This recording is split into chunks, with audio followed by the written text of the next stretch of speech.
Thank you for tuning in once again to his Vine and Fig Tree podcast. My name is Kurt Olson. I'm your host. I'm coming to you in the late morning of February 19, 2025. Just a few things wanting to bring to your attention here, some more prominently in the news than others. Um, and yes, there is a weekly Doge update. Um, I'm going to start with a kind of just a follow up on the DC plane crash that occurred just a few weeks ago. The Black Hawk helicopter hitting the American Eagle commuter plane near Reagan National Airport in Washington, D.C. There was information coming out, and I'm going to put a link to that video in this at, with this podcast, and you can watch it at your leisure.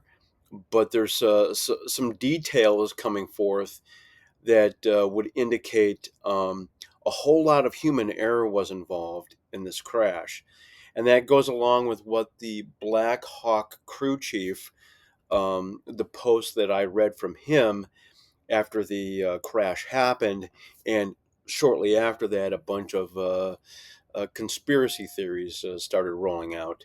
So, an awful lot of error involved in this tragedy, unfortunately. Um, Secondly, Penfield School District. Now, just to give you an idea of where Penfield is in relation to where I currently am, I live in Chautauqua County, the village of Lakewood. And if you travel about 2.5 hours toward Rochester to the south and east of the city, you will come across a village called Penfield, New York. Now, just by way of comparison, if I were to hop on Interstates 86, 90, and 79 and drive toward Pittsburgh from where I am, about the same distance away. If I were to hop on 86 and go due west toward Cleveland, Cleveland's about 2 hours and 15 minutes away. So that kind of gives you a little bit of an understanding of where I am to the town of Penfield. That school district recently became a source of an awful lot of attention simply because a kindergartner came across um, the book Rainbow Parade. And when parents found out about it, needless to say, there was an awful lot of concern. So, a week ago Tuesday, this would have been Tuesday, February 11th, there was a school board meeting.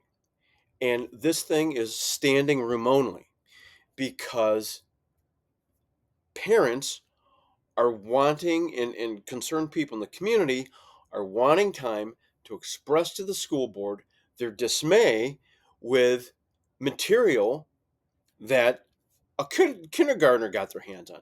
As you can probably guess by the title, Rainbow Parade, it has an awful lot to do with LGBTQ. And some of the drawings in this book, let's just say, don't leave a lot to the imagination. And that's just simply the artwork. So this school board meeting happens, and there's a little bit of exchange back and forth, very briefly, and certainly not hot and angry by any stretch of the imagination. What soon happens after the school board is adjourned is called into session and attendance is taken, they adjourn. They adjourned the meeting without hearing from a single parent. Now, the video for this meeting became very popular because a lady by the name of Kimberly DeRosa, a resident in the school district, was filming it live on X. And people can track that down at their leisure. But just a few comments here. I spent 20 plus years covering government. I covered local government, I covered county government, I covered schools and universities, I covered state governments in Texas and South Carolina. And I have no time whatsoever for public officials. And let's be clear, school board members run for office. People who serve on a school board spend money, take time, knock on doors, go to community events solely for the purpose of gaining support from people in a school board election. And if you are a public official who is so thin skinned that you can't hear a little bit of criticism from people in your community, such as what was going on in Penfield, New York, you should be thrown out of office. Unfortunately, New York does not have the ability for recall. If that was the case, I can only assume that would be something these people would be doing right away. But um, I just have no time for public officials who behave this way. You are employed by taxpayers, period. They have every right to comment at a board meeting in whatever fashion that they want. Of course, they're not supposed to be threatening, and that is not what was going to happen here. These people, a variety of people from a variety of backgrounds, including a homeschool mom and some other people with expertise in various things that were going to be talked about, were simply going to be sharing their opinion on how the district is handling this. And for them to not even take the time to hear them is so low class and so bush league. It is almost remarkable, but sadly, this kind of thing is becoming far too commonplace within local governments. And yes, school boards would be one of those. So, and let me just take that insanity and add this level of insanity. Okay, so Al Sharpton, the Reverend Al Sharpton, was on MSNBC this past Sunday, and they were talking about Doge, and I'm going to get to Doge much later, but and they were talking about how Doge is this takeover of the American government. And Al Sharpton proceeds to say, what would happen if James Madison and Thomas Jefferson overthrew a government? Well, Al Sharpton, here's your little history lesson for the day. They did. They did overthrow a government, sir. What would you call the American Revolution? The American Revolution was an overthrow of a government. The American Revolution was telling King George, we don't have any time for you anymore, and we're going to do what we can to start running things on our own. Al Sharpton lost credibility a long time ago. And how this man continues to maintain a presence on MSNBC. It, wants to sell MSNBC. And when you see this kind of content, no one can wonder why. Next issue. The US and Taiwan. So there's been a little dust up that has happened in the early stages of the Trump administration because the United States State Department removed a phrase that was on a fact sheet that the State Department had over time in relation to Taiwan. And that fact sheet had a sentence that read, "We do not support Taiwanese independence." Now, this is why this is a big deal. In 2027, China intends to fully take over Taiwan. And in recent years, we have seen some kind of military buildup around the island and China flexing its muscles and doing what it can to intimidate Taiwan. And for the United States to remove that single sentence is being read by the Chinese as America tends to have a different stance on this issue and support Taiwanese independence. Now, Taiwan characterized the removal of that sentence as there's warm relations between Taiwan and the United States. And that's all there is to this. Um, Needless to say, um, China doesn't view it that way. So that is something that bears watching as we move toward 2027. Um, there are people who are indicating that China would engage in a full uh, m- uh, invasion in an attempt to flex its muscles and say the current government of Taiwan is um,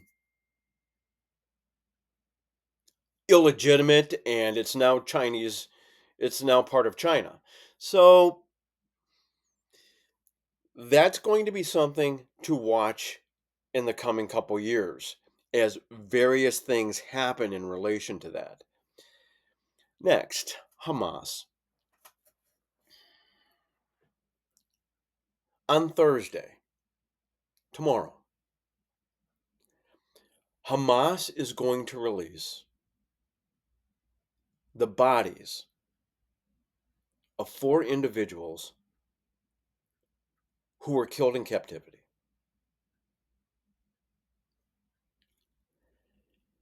And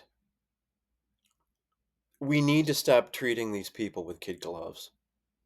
This this phased release of people and the turning over of bodies is just a bad look. They should be told,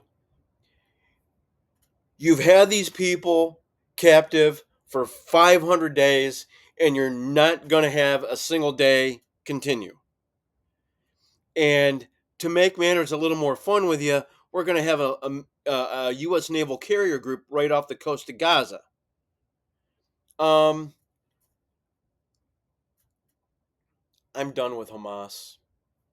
Let Israel do whatever they want. I am so done with them. And just stories coming out of a guy who was captive and he's alive, and his wife and 2 children who are taken captive. Those those three are 3 of the 4 bodies that are going to be released tomorrow. I mean, it's just heartbreaking on multiple levels. Um, Let me share with you an election that demands your attention. In the state of Wisconsin, on April 1st, and I hope this isn't kind of a foreboding thing with the whole April Fool's Day stuff, but on April 1st, there's going to be a Supreme Court election in the state of Wisconsin. Now, for people paying attention, Wisconsin was one of the battleground states in the last several elections and stands to be so for some time. And Donald Trump won all of the 7 battleground states and obviously was elected president of the United States. Here's the importance of this election that very few people are going to give attention to between now and April 1st. The Democrat, or the liberal running for the seat, is a woman by the name of Susan Crawford. A liberal is stepping down from that court. The conservative in that race is a gentleman by the name of Brad Schimmel. And this is the rub.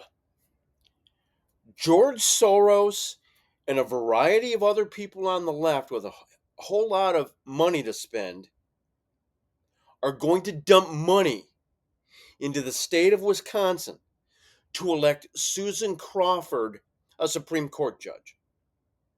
And the reason they're going to do this is for a couple of things. They want to undo voter ID, and come 2030, they want to redistrict the state to add 2 Democratic congressional districts and potentially make Wisconsin a state that Democrats can win long term into the future. That's what that judge race is about. And don't let anyone tell you different. So keep an eye on the Wisconsin Supreme Court race between progressive Susan Crawford and conservative Brad Schimmel. It's something worth paying attention to over the next, 6 weeks or so. As I became aware of something last weekend, I really debated whether I wanted to share this because the details can be regarded as very salacious, scandalous. And I don't want to be that kind of person. I don't want this podcast to be something where, people just tune in because there's going to be something bizarre that gets shared and a video that ends up being salacious, scandalous. But I'm sharing this because there were details of things that unfolded over the weekend involving a woman on the right here in our country. She's done some writing for the Babylon Bee, and she's been involved in some other groups on the right. Her name is Ashley St. Clair. Well, she came out last weekend on Saturday and said 5 months previously she gave birth to a son, and the father is Elon Musk. Now, again, I wasn't going to share something because of that kind of detail. And then I came across something that John Root shared. And John Root is a guy who shares an awful lot of stuff on Twitter and social media involving athletics and Christians. And that's how I follow him and why I follow him. And he had something to share, and I thought it was relative. And it's relevant. And it's relevant because everything that seems to be happening on the right isn't as it seems to be. Let me explain. And I'm going to read a post of his that came on Saturday evening between 7:30 and 8 o'clock. Again, this is John Root. When I worked at Turning Point USA, Turning Point USA is the group that Charlie Kirk leads as executive director. They did a lot of get out the vote effort for Donald Trump in this election. They do a lot of stuff on college campuses, speaking, confronting progressives and liberals and other things. And so when I worked at Turning Point USA, I saw countless self-professed Christian and conservative women talk exhaustively online in shows and during speeches about conservative family values, the traditional life, etc., for years. Most of them just said and posted these things for clout, clicks, money, influence, and to attract guys to sleep with. Obviously, on the opposite side, there were and are many conservative and Christian guys pulling the same thing. I spoke out about the hypocrisy many times. I wasn't shy about this slippery slope because conferences became riddled with hookup culture. Shows and content were filled with the traditional family grift. Tons of influencers and political figures were saying one thing about conserving the family, saving yourself for marriage, wanting to settle down on a homestead and with a loving spouse, honoring God, etc., but living the opposite. And many of the major movers and shakers in conservatism knew these people were full of it. But conferences, podcasts, and organizations kept platforming them, companies kept promoting them. You get the point. The celebration of Ashley St. Clair is a great example, as of late, of how far gone the conservative movement and its leaders are. Dave Rubin and his husband buying a child, the conservative bikini calendar were among other examples. St. Clair has said one thing and lived the opposite, yet conservatives celebrate her child out of wedlock because we need more babies. At least she didn't abort it, and because she has large influential platform or a large influential platform. Much of conservatism is filled with godless hypocrites who couldn't care less about conserving traditional family values. It's way past time we come to grips with that fact and do our part to not platform, promote, and celebrate those that just use conservative values for their own gain. As for those trying to gaslight you for standing firm on your conservative and Christian values, pay them no mind. Finally, pray for Ashley St. Clair and Elon Musk's child. Pray for his parents' repentance. I'm going to leave that on its own simply because I don't want to dig in too much further into that other than to just underscore that some of these people who've become very famous, some of these people who have influence, status, prestige, scary quotes intended, are not always what they seem. And I'll leave that. The last thing I want to talk about here is Doge. And something that is becoming abundantly clear in the Trump administration. Now, there's going to be an additional video I share. I mentioned a video from a gentleman who talks about the update on the plane and helicopter crash over DC just a few weeks ago. Going to share that. I'm also going to share something from Michael Knowles from Daily Wire, a video he produced related to Doge that's focused on just one of the most wasteful things, one of the many wasteful things we are now learning has been going on in our government for a long time. Now, with all of that said, in recent days, we've had federal employees marching in Washington, D.C., perhaps some other cities. We've had uh, still people in the legacy media with their hair on fire about how Elon Musk has this coup going on, taking over the federal government. And it's just silly. It's just silly. An executive is allowed to run the executive branch. And as I shared just a couple of weeks ago on this information that I got from Open the Books about where Doge is located in the government, there are other people that have been talking about this now too.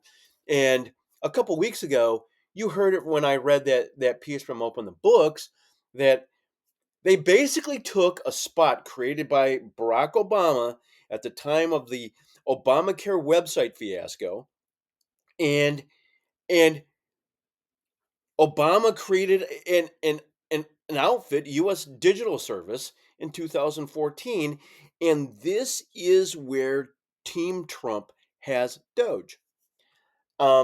Very strategic, very calculated in what they did, and the executive, the president of the United States, has every ability to run the executive branch the way he wants to, and one of the things he wants to do, and has promised, is rooting out waste, fraud, and abuse across the federal government in terms of taxpayer money being wasted over time.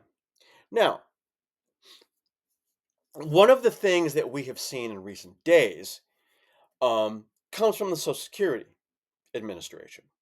Now, for those of you who've been paying attention, not just this podcast, but I'm not the only one who's been saying it, there have been all kinds of warnings about how Social Security is running out of money, and there are going to be benefits that they have to cut back on because people who are Gen Xers and younger who have been paying into the system aren't going to have the kind of benefits that the boomers and others have been having.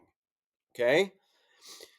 So, one of the things this merry band of computer geniuses that Elon Musk has put together, they went into the Social Security Administration and wanted to find where Social Security checks are by age group.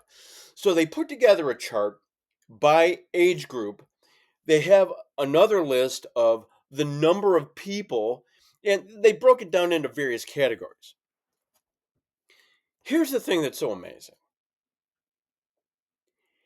If you get past the age of 109,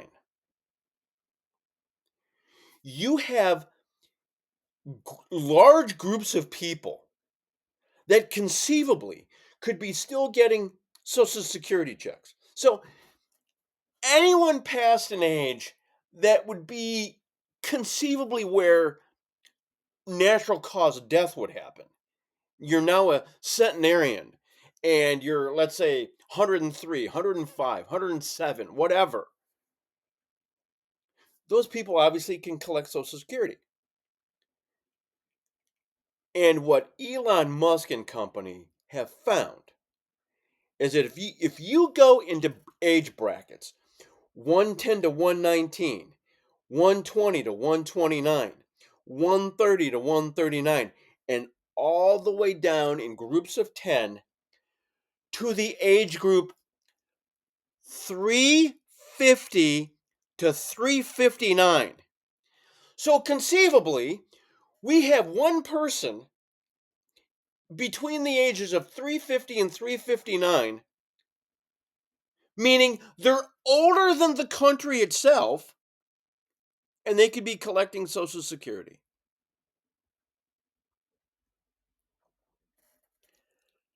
I share that to double back on something I said a couple weeks ago.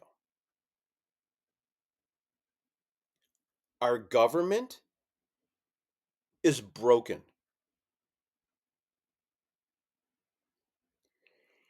And I want to share with you how there is this paradox, this two opposite things unfolding within the Trump administration right now. I assembled a small little whiteboard, and of course, I have Doge at the top. And basically, I wrote exposing broken government, waste, fraud, abuse, incompetence, and let's just say If the American government doesn't have an ability to know when people die and that be reported to them either by the competence, and if there are people gaming the system and cashing checks or whatever that is, that would come under something else here: potential corruption and crimes. Those people should be prosecuted. But on the other side, so we've seen stuff unfolding here with the U.S. Agency for International Development, the Social Security Administration, a variety of other things.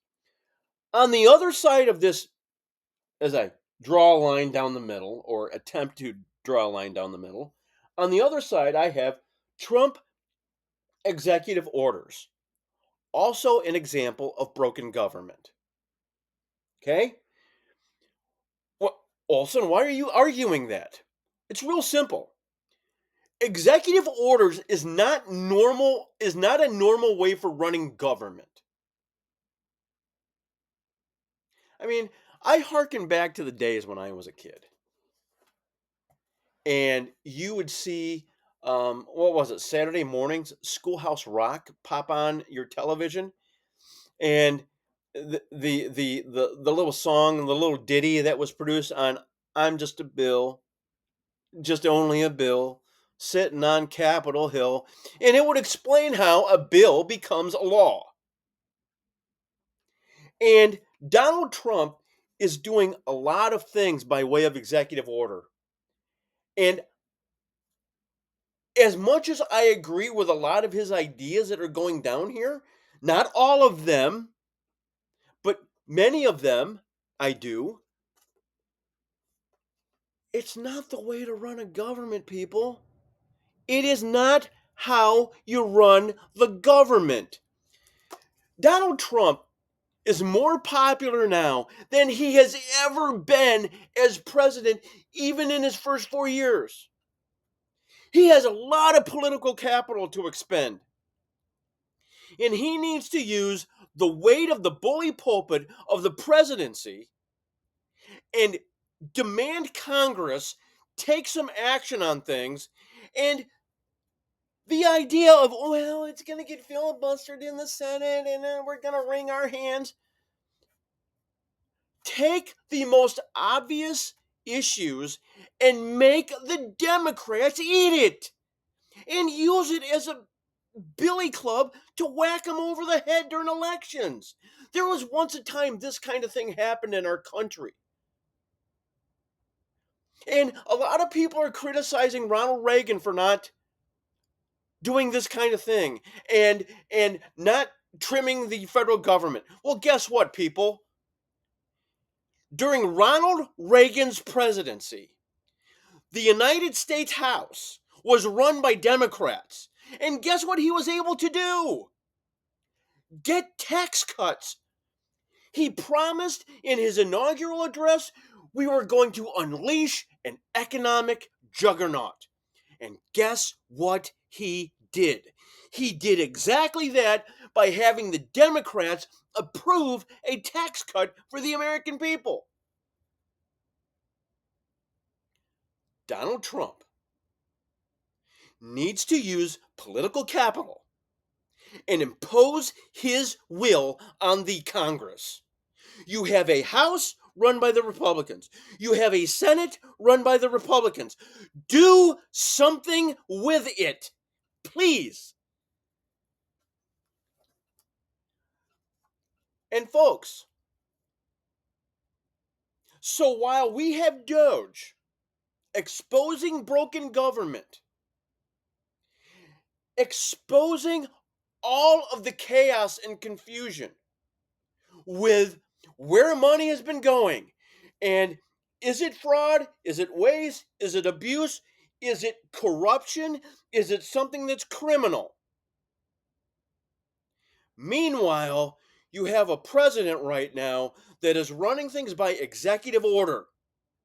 And as I've been putting on some of my social media posts recently, when some of this stuff happens, I loathe government by executive order.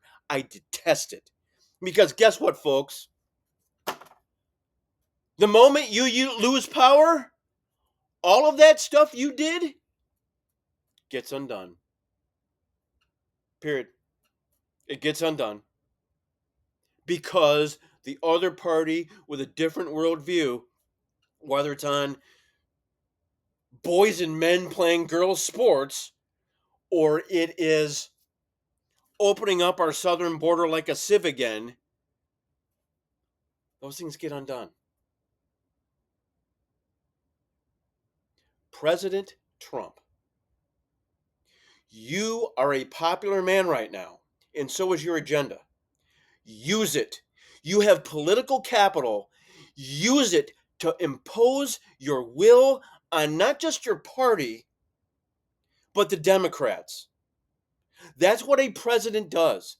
That's what a president who leads by consensus does. Please do so. And I just want to mention this as well to end this video or this podcast and this brief conversation about Doge. So just the other night, Kevin O'Leary, some of you might know him from Shark Tank fame. He's a guy in finance and business startups and other things like that. He was on a CNN panel the other night, and they were talking about Doge. And Kevin O'Leary said one of the lessons he's learned since he has been in finance and funding businesses and other things, that when something is going wrong in an organization, there's 20% more that can be cut. That's what Kevin O'Leary said. And what he's suggesting is, Elon Musk, whatever you're finding, there's 20% more sitting there. You need to find it. So, with all of that, folks, once again, I thank you for watching. Um, uh, Share it with others, family members, others. I have a column dropping on Sunday as well, on things involving faith and culture. And so, in the comments to this podcast, I am sharing the thing on the plane crash. I am sharing something from Michael Knowles from Daily Wire on Doge Waste. That is just, I'll let it speak for itself. And then lastly, I'll find something lighter that hopefully will make you smile. So until next time, God bless and goodbye.